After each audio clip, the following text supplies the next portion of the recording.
Hey everyone, it's Nevin SF. I hope you guys are doing great. In today's video, I am going to go off of an article that was referred to me from Debt Free Dana, who I follow on YouTube, and she kind of keeps me in the mindset of being frugal and paying off debt. And the article is from Ladders, Fast on Your Feet, and it's 17 things frugal people usually don't do. And I really like that video that she did because I want to reflect on whether or not I am truly frugal and seeing if I do all 17 things. Now, for those who have been following me, I am currently on a debt-free journey. I do have a little over $50,000 in my HELOC, which I do want to pay off. Therefore, I would just have the mortgage payment. And in the past, I was able to pay off about $40,000 worth of student loans and credit card debt. And so I know I could do it again. If this is your first time here on this channel, my name is Neville. I live in San Francisco. Love talking about personal finance and ways to improve your life. And if you like that type of content, please consider subscribing. Love for you to join. All right, so let's jump into the article. So this is a personal finance article, and the first thing they talk about is most frugal people don't finance cars. 100% true. So I've been fortunate. I only have had 2 cars in my life. First car I don't want to count because it was a hand-me-down from parents to sister to myself. I'm the middle child, and I didn't pay any payments. It was a paid off car and I didn't pay for the car insurance, so that's not going to count. But when I moved to San Francisco, I did get a new car. I remember the payments very clearly. It was like $286. I paid that off eventually, and I was starting to get into the mindset of being frugal, and so I decided not to get a new car until this car was like done. And it started making noises, the windows wouldn't roll down. So I was like, okay, it's time to get a new car. Luckily, I was able to pocket a lot of money because I knew mentally I was going to buy a new car, but at the same time, I wanted to save up for a down payment for a condo. And so luckily when that time came, I was able to pay off my car in cash. Thankfully I was able to do that. But if you think about it, $286 times 12 months for a few years. I'll put the total here because I don't have a calculator with me, but that's a lot of money, and that went towards the new car. The second thing frugal people do not do is overdraft their bank account. True, I have not done that in forever. However, I do have to say that I would charge stuff on credit cards and I would not pay the balance in full. So technically, I think that's kind of equivalent, don't you think?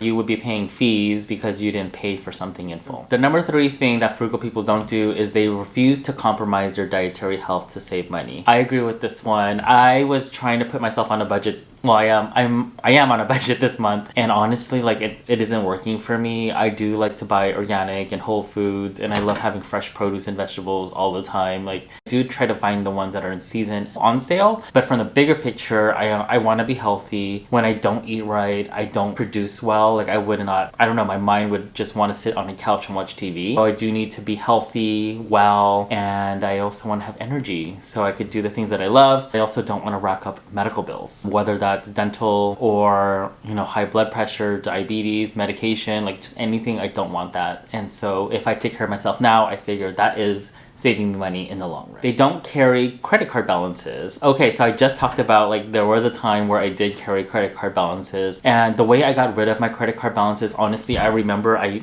pulled up all my bank statements. This is before I was really into spreadsheets, but I wrote down the company that I owed money to. I wrote down the balance, I wrote down the interest, and it was horrific, and the minimum payment, and then the finance charges I was getting. And I remember the finance charge was, I think, close to $1,000 at one point. I had like 13 credit cards.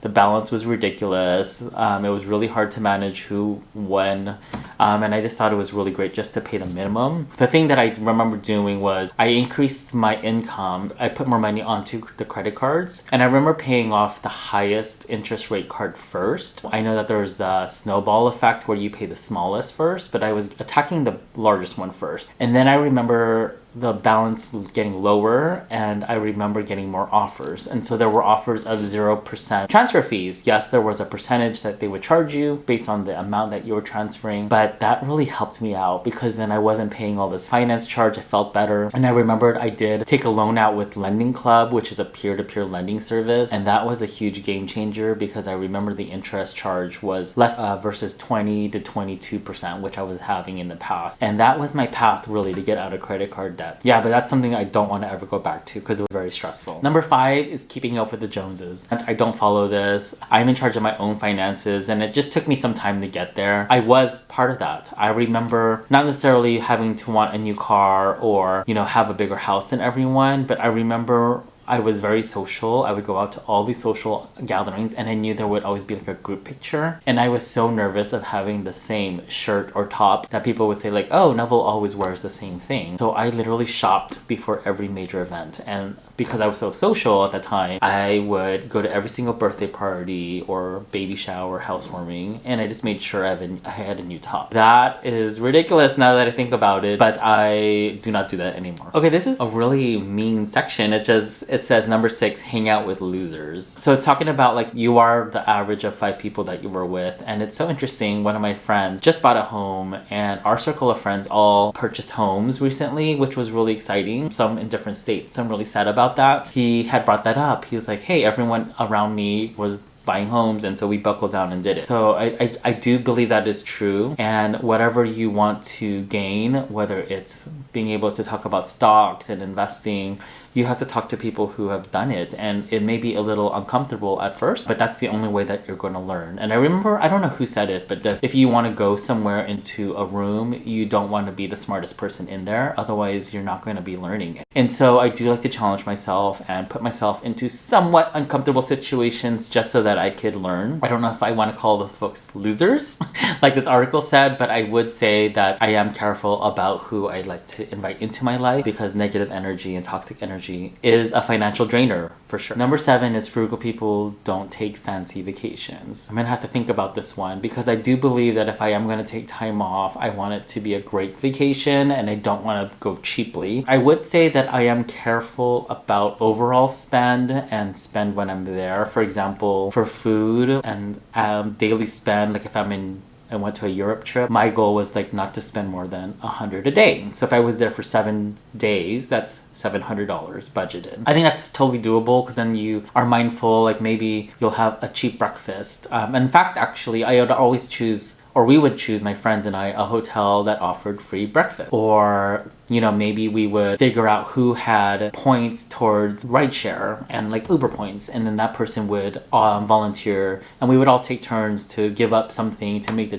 trip more affordable. So there are ways to make your vacations more affordable, like by going to the grocery store right when you get there and stocking up the hotel room versus eating out every day. But I do believe in staying in safe local hotels that is enjoyable, because you don't want to spend all that money and regret your vacation. So I'm on 50-50 with this one, with take fancy vacations, because I do believe in spending more for quality. Number 8 is frugal people don't forget to price compare. I am guilty of not doing this all the time, and I think that I'm good with this in regards to services. For example, if I need a plumber or an electrician, I will shop around. I'll take some time to do that. If it's an item that I don't necessarily feel it's worth the time, because I believe in opportunity costs, where if you do this, you're sacrificing something else. And I figure if I could save $5 here, I actually could make more work, right? So, and I'd rather focus on increasing income, honestly, than saving a few dollars. However, I have a pretty good understanding of what is a great deal when it comes to groceries, just because I do grocery shop a lot. And so I was at Target and I noticed that grapefruits were 50 cents each. At Trader Joe's yesterday, they were $1.49 each. So I grabbed a couple of grapefruits. So in regard to that, that is something that I do.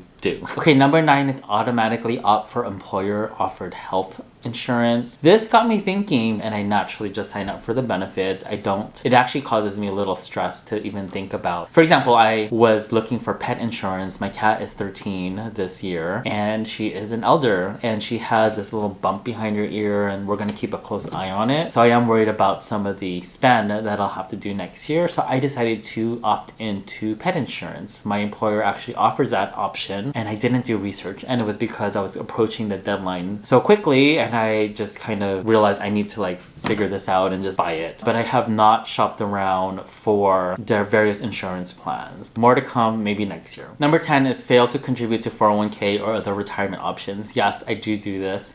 I do 15%. I've been doing it for quite some time, and it's been great to see the compound interest. I would say I have not set up any IRAs, which I was hoping to do next year, but we'll see how with everything going on in the market and see if I could pocket that, because I am trying to figure out a way to pay off the HELOC but also still invest. Well, number 11 is frugal people never stop learning. 100% correct. First thing in the morning, I actually put on YouTube, so thank you to everyone who talks about personal finance. I literally listen. I don't necessarily watch the videos, but I do listen to ideas and I jot down ideas if I haven't thought about that before, and to help me in my life. And it's just a good way to remind me of what my goals are for the day. I also listen to inspirational podcasts and I read books. And so my goal for 2021 is to read 10 books. And so I do want a mixture of self-improvement, things to learn, and also a couple of fiction probably. I agree with that. Frugal people always keep learning. Number 12, they don't even consider the idea of not having a sufficient life insurance policy in place. I do not do this. I don't have kids. I don't plan on having kids. And so I don't know if I necessarily would want to invest in life insurance. That might change in the future if I fall madly in love with someone, who knows. Number 13 is waste food. I am probably 80% there. I think that sometimes I do forget a produce or vegetable that has gone bad. Like there's parsley right now in my fridge that I know I probably can't use anymore. So I need to figure a way to portion control and freeze everything that I can, or not buy it and buy a smaller portion somehow. I'm not perfect for sure, but I would say that I'm pretty good at freezing and I'm pretty good at eating leftovers and making it freshen up again with just a splash of like hot sauce or chicken stock, just something to make you enticed to eat it again. And my trick for you is to replate it and do something to it, because then you'll just get more excited to eat it. Definitely wasting food is a huge no-no. It's just a huge waste of money. Number 14 is to fail to keep a stockpile. I live in a very small space. It's less than 500 square feet here in San Francisco.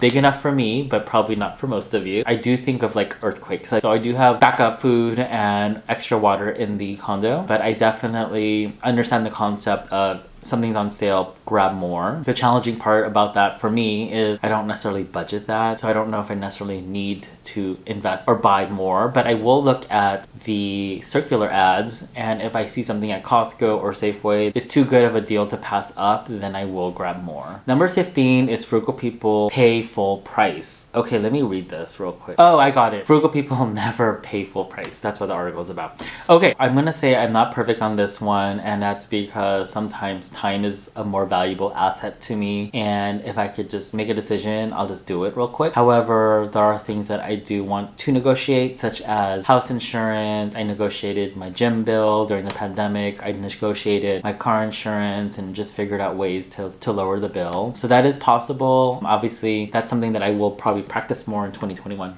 Okay, number 16 is frugal people don't forget to shop car and homeowners insurance at least annually. I just talked about that, so I am going to negotiate my home insurance. It's been about 3 years living in this space, so I am going to call probably next week because I'm on vacation. So I will look into that and report back. Okay, lastly, frugal people do not spend emotionally. I am, again, not perfect on this one, but if it's a large purchase, I do feel good that I sleep on it. I don't ever make a rash decision, in my opinion. And it even comes to like stocks. I don't know, you just want to be mindful of what you're feeling. And if it's a pretty large purchase, just be aware of that. I remember my whole wall, you can't see it, but the electricity went out and I needed to get an electrician ASAP because I work from home at the moment. And not having a whole wall where I could plug things in was really difficult for me. But instead of saying like, oh, I don't care, I just need someone in here now, I took an extra day or two to research and find, and said, I'm gonna get through it. I just need to be patient. And I did make a mistake with a plumber, and I remember they came and